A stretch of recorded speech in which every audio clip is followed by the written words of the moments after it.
people on the internet need to take logic. Now, I studied philosophy. I did an honors degree in it. So I got like 96 credits in philosophy. I wrote a thesis, which I called Deontological Consequentialism. I can't find my thesis because it was in my Yahoo account, which I hadn't accessed for whatever years, and they deleted my account. There goes my thesis, and I can't find a hard copy of it, but I'm going to look for it. Deontological consequentialism, not Kant categorical imperatives. Like there are certain things you have to do that you can never do, and not pragmatic consequentialism. The good is that which brings about the least suffering. Unless you maximize that which is good, you're never going to maximize the good. So you can't kill one person to save 10 others from being killed because you're not actually minimizing the evil. You are actually just displacing it or becoming it. What did I say here? People need some critical thinking here. So now I put out a tweet this morning. This was Richard Hershman. I'm going to try to get him on because I want to discuss with him. I know that he was died suddenly, and I had my issues with that documentary, which I raised at the time.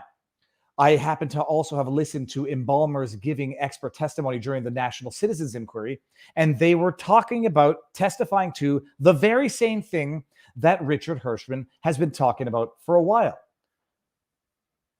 Let me just make sure that I've got everything going on here. Good. Okay. Now I just lost it. Damn it. It's over here. Okay. So Richard Hershman is an embalmer. For those, he's an embalmer, been in the industry for 20 plus years. He put out a tweet. He's been talking about these strange clots that he as an embalmer has been noticing in cadavers that he has not seen in his 20 plus years as an embalmer. Now that he's calling them clots, they don't look, and I've heard other people explain this, they don't look like typical blood clots. They actually look like something more fibrous, more protein-based, but they're acting as clots, apparently, in that they're clotting arteries, but they're not the typical blood clot. Allegedly. This is Hershman saying, I never claimed to be a doctor or a scientist. I'm an embalmer. I have been sounding an alarm about what I am seeing. I can only say that this is not normal. In the 20 years prior to 2021, I never seen anything like this. Something is causing this, and I see it often. Okay. We've got these horrible calamari is how they've been described, calamari-looking things. People jump down the throats of people because they, apparently Hershman has been already discredited. He's a proven liar because another embalmer says, I disagree with his findings and I think his methodology is flawed. Therefore, he's a liar. I'll just read my tweet before I go on a bit of a tangent here. I read this and I say, look, there's only so many explanations, interpretations to this phenomenon. One is that Hershman is just a liar, outright liar. He's a clout chaser. He's found a way to garner attention, garner public adulation, even though I'm sure he's met a lot more friction and a lot more backlash or social expulsion than social adulation. He's a total liar. That's one explanation. It's an absolute hoax. Or he knowingly is making an issue of something that he knows is not an issue that's always been around, and he's now just pretending it's new. So, option number one. I'm not saying it's the case. I don't think it's the case. It's option number one. Option number two, he's just wrong. This phenomenon has always been around to some extent, greater or lesser, and Hershman is only now noticing it because, once you start, you can become conspiratorial traumatized. Like Alex Jones explained, you could enter a form of psychosis, non-clinical term, where you are so conditioned, so traumatized to look for conspiracy that you look for it and see it where it doesn't exist. So it's possible it's always been there. He's just never seen it or he's never paid attention to it. He's only remarking on it now. So he is sincere and of good faith, but wrong in his observations. Or option number three, logical to option number three, it is in fact occurring more often now, period. It is. He's not the only embalmer to be talking about it. Maybe there's a slew of other embalmers. They're all out there, for social credit.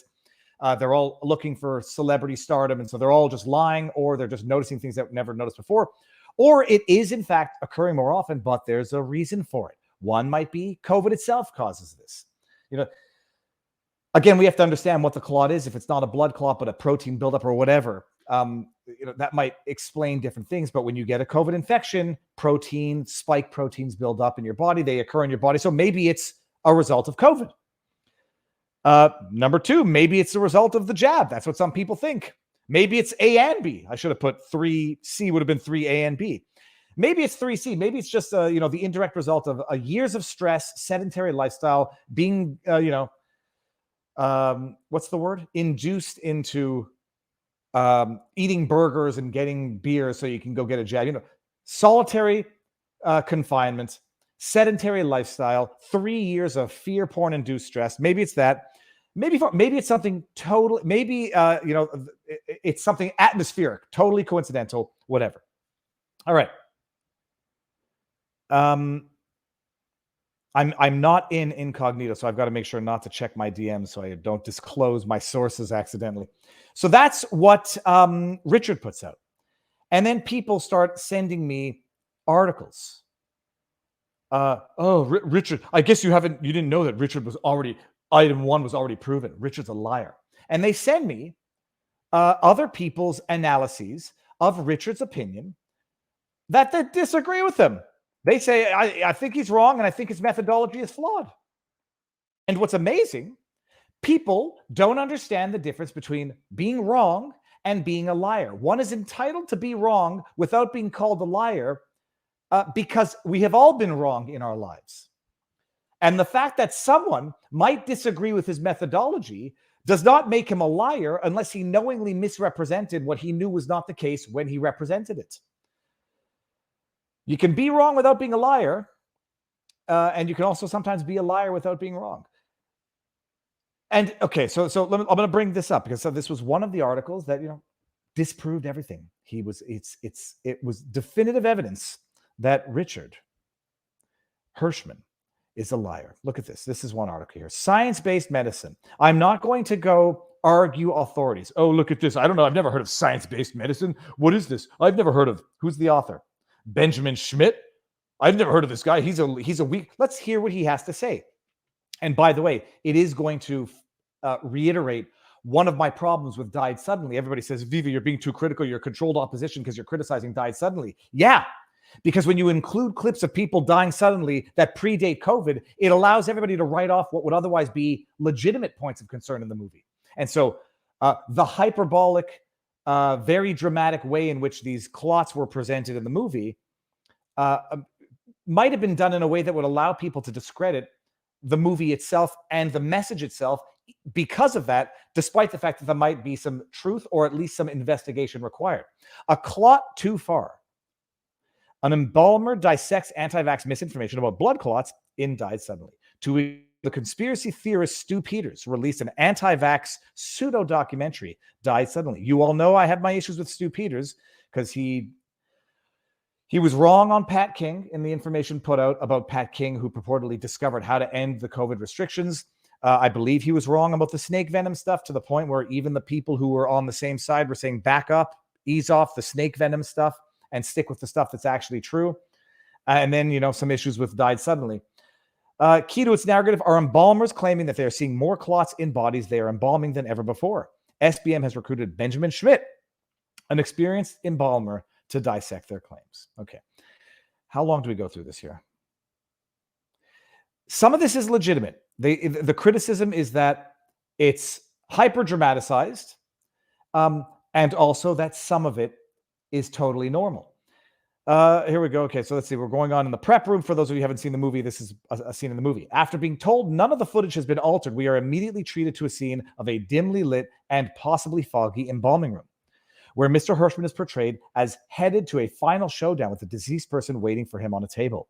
The scene appears to contain footage of 2 different people on tables. The sequence that includes Mr. Hershman, I am not even convinced this is him and not an actor, does appear to have table used for embalming with a body on it. The second shot clearly shows the body wrapped differently and not a table used for embalming. See screenshot above. Embalming tables have trenches, yada, yada, yada. Also, as an aside, for someone who is so concerned with public health, Mr. Hershman needs to examine his own here, as he is decidedly not dressed in the OSHA recommended personal protective equipment prescribed for embalmers when they are preparing a body. Okay. He's pulling out a clot out of the iliac artery, claiming this is not normal. This claim is patently false. First, unless an embalmer is injecting an autopsy case, they are not using the iliac artery, but the external iliac artery or the femoral artery, because these are superficial to the surface of the skin, which allows for easy access. This is an important distinction because it is in this area. It is in this area is that the external iliac turns into the femoral artery and it crosses the inguinal ligament headed towards the leg. Do we want to just read this whole thing? This area is a common site of significant atherosclerosis, the hardening of arteries, which slows blood and can capture clots. In fact, if Mr. Hershman had picked up his embalming book during mortuary school, some people might take issue with this person's purported authority right now, just based on this rhetoric. He would have recognized that we specifically teach this is a danger area for clots and arterial blockages. When these are encountered, the embalmer might be required to access the femoral or iliac artery to inject the leg with embalming solution. It is extremely common to have to raise, the term we use for accessing the vascular system through an incision, more than one artery to complete an embalming, particularly to get better distribution and diffusion of solution to the legs. Okay, and then we get some graphic images here. We are then treated to a montage of piles of blood. Again, this does not appear to be unusual. The difference here is that the clots have been collected for dramatic effect. These were not the clots that Hershman was claiming were unusual. It goes down, it does a breakdown of it, and then we see here. Okay, the clots themselves, this is the main part. So now you have a better picture of the embalming process and how it works. Although, this guy's lecturing Hershman, who seemingly has been doing this for 20 plus years. Get different types of clots. And this is where, even after I saw the movie, I said these would be questions that I would have for Hershman, or anybody for that matter. Are these clots abnormal? Are these clots created as the result of the process of embalming? And if they are, then the question is going to be, well, okay, how is Hershman saying that he's never seen these before in his 20 years if it happens all the time? One would have to conclude he's either grossly incompetent or lying, or they're not all that totally common, and it's not all that normal a process that you see in embalming. Current jelly clots, blood clots that contain a blood element coagulated in an evenly mixed mass. Chicken fat clots, blood clots that contain all the blood elements with the red and white cells separated into distinct layers.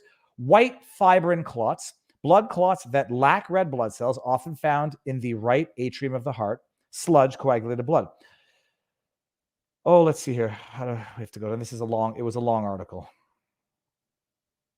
The monster clot from the jugular vein could be a chicken fat clot where the red portion has sloughed off due to the pressure buildup and extraction of it from the vein. We can see evidence from surrounding the incision. It can also be a white fibrin clot as a properly placed angular forceps enters the right atrium of the heart via the jugular vein. I'm going to give everybody the link to this article so everybody can read it. This seems to be someone else's potential interpretation for Hershman's own observations. Before I conclude, I would like to examine the data. Okay, let's read this actually. I'd like to examine the claims about the clots through the qualifications of an embalmer, and as I see it, there are three. There is a rise in clots, the clots are unusual, and the clots are caused by the COVID vaccine. So let us look at them one by one. There is a rise in clots, claim, not affirmation. It is impossible to tell, at least from the information presented in Died Suddenly. That might be true. It's not impossible to tell if there's a rise in clots at all. And I'll pull up an article in a second. As far as I know, there is not a database of all reported clots that creates statistics for us to reference. Plus, as you can imagine, it would be really hard for us to accurately gauge the number of clots in all the dead people in the entire world, especially considering most of the people do not get embalmed and are not examined by a coroner or medical examiner. This was specifically one of the complaints, that not enough people who were seemingly dying suddenly, not enough people of the excess deaths of a certain age bracket were being examined by a medical examiner or a coroner. That was exactly one of the critiques. Why would one not be investigating a spike in deaths of unknown causes when one is faced with a spike in death of unknown causes, which has now been, or at least at one point in recent history, last year, was the leading cause of death in Alberta, when you have excess mortality that is inexplicable in New Brunswick and elsewhere in the world? Why would these people not be investigated by coroners or medical examiners? So what this individual in this analysis uses to discredit Hershman is actually one of the elements that was brought up to say something ain't right, and why isn't the government looking into this? If there is one, I would love to see it. As early as summer 2020, we were told that a side effect of COVID was clots. So if there is a rise in clots, there's a reasonable explanation. Do you see that this is sophistry right here? This is sophistry. I haven't seen a rise in clots. And there's no database. But in the beginning, we were told that there was a rise in clots because it's a side effect of COVID. So it's totally expected. All right. Well, that sounds like you're at item 3A of my explanation here.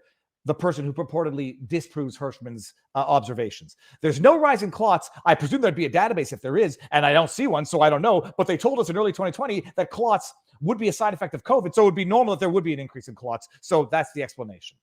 That is called creating an argument that can never be disproven. The clots are unusual. As I have explained, every clot is unique. They go through the, how clots are unique. And the variations of clots are based on all the factors I listed. There is a way we could gain more information about the conditions when the clots were produced, and that is if Mr. Hershman were to release his embalming case report review. It's funny, this same person in this same analysis was saying that, I think it was this analysis where there was an accusation of not respecting patient privacy. Hold on a second. That's good. Privacy, where is it? Find it. I'm sure that was one of the critiques in this thing as well. How do I find it? Here, find privacy. Where's the word? It's in here. It comes up once. Where is the word privacy? Yeah, there was an accusation in here of, I think. Anyways, it doesn't matter. Share some more private information. We could figure out the nature of the clots, but that is a legitimate thing. The clots are unusual. We need to know if these clots are actually what the clots are comprised of. A typical embalming case report has demographic information such as gender and age, as well as any antemortem and postmortem conditions such as medical devices found, signs of moisture content, liver mortis, etc. It would also tell us what embalming fluids he used. That could not be another explanation. Formaldehyde, etc. He already has a catalog of his cases, and each sample bottle was labeled with the number. So if he allowed us to analyze his embalming case reports for each one, we would have more information. However, based on the images I've seen, particularly the image in the film's thumbnail of the clots on the blue glove, there's nothing unusual about it at all. Well, you're entitled to your opinion. That does not discredit Hershman's observations. The clots are caused by COVID-19 vaccines, and this is where there's legitimate criticism. There is distinct suggestion that the clots were caused by the vaccine, and it's simply observational or anecdotal. I'm going to give everybody the link to that article if you want to go read it at your leisure. Hold on, I'm hearing my voice again for some reason. So what we have there is an individual who disagrees with the findings. He says those are, I can't really tell very much. I can't tell what they're made of. I can't tell a lot of stuff. If I had more information, I'd be able to come to a better conclusion. All right, well, it's information that Hershman does have. Whether or not he's disclosed it all, I don't know. So you might want to, not defer to, instead of attacking, had he read a textbook? Had he bothered to open his embalming? Yeah, I'm sure he's been doing it for 20 years and has such a shitty career because he does it so terribly. Lecture him on reading a textbook. That's a juvenile, Twitter-esque type snide remark. You have someone who disagrees with Hershman. That is not discrediting Hershman's professional opinion. And it is a professional opinion. Hershman says, I'm not a scientist, I'm not a doctor. If Hershman were in court and were applying for the status of an expert on what? On embalming, well, he doesn't need to be recognized as a scientist or a doctor. But I have no doubt that given his professional experience, given his training, given his extensive career, he would be recognized as a professional, as an expert in embalming. Someone needs to know how to embalm, what you find. I'm sure he'd be recognized. I don't know if he maybe had his license revoked or if he has other issues that might discredit him as an expert. I don't think so. I think we would have heard that. He would be recognized as an expert in embalming. In his expert opinion, these are things he hasn't seen in his 20 plus years until recently. Whether or not he reflexively or a little too intempestively blames it on the jibby jab, feel free to disagree with him there. That does not make him a liar.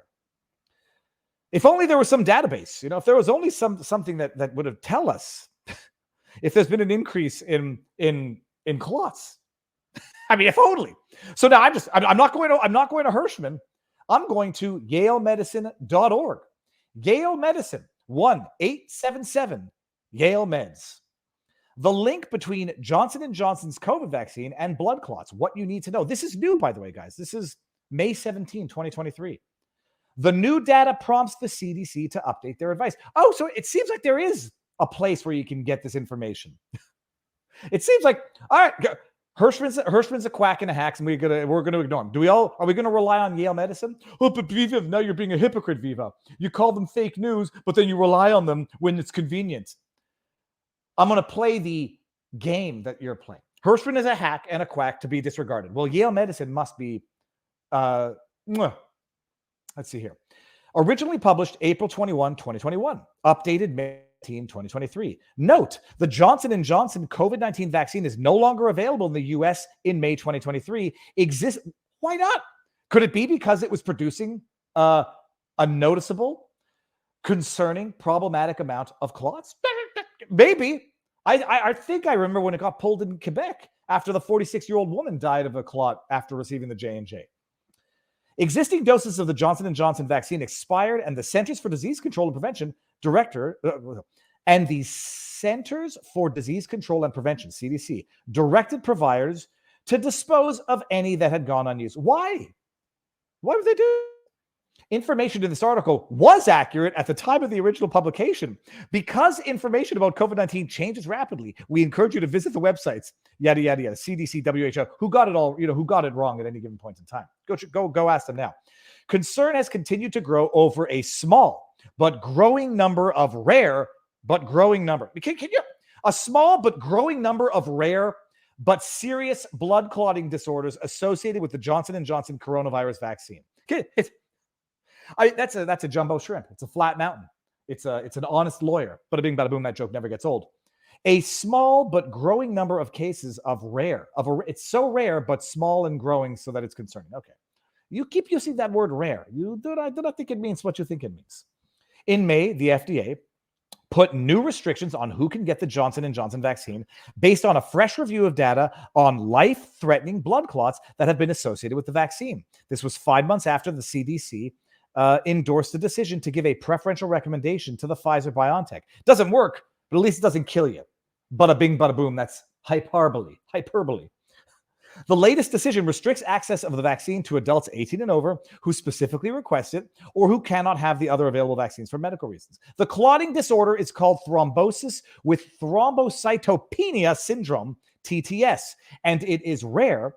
An updated safety analysis showed that as of March 18, one out of more than 18 million people who got Johnson & Johnson, 60 cases of CTDS and 9 had died. The analysis was based on suspected cases of TDS, yada, yada, yada, reported to the VAERS system. The risk appears to be greatest, 1 in 100,000 in women ages 30 to 49.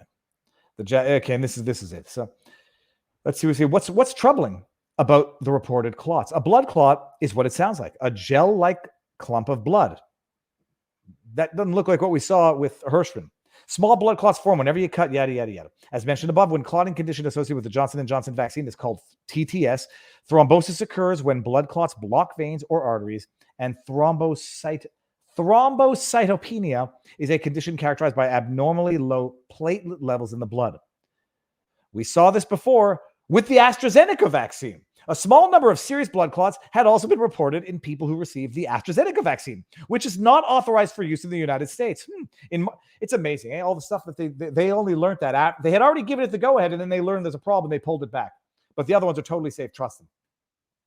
Both AstraZeneca and Johnson & Johnson vaccines, as well as Sputnik V vaccine in Russia, also are carrier or vector vaccines, which blood clots are also a complication of COVID-19. We know that as well. There's no increase in the link, but if there is, it's because it's a side effect of COVID vaccine, yada, yada, yada. Oh, I didn't send everybody that link. Whatever. That was the Yale one.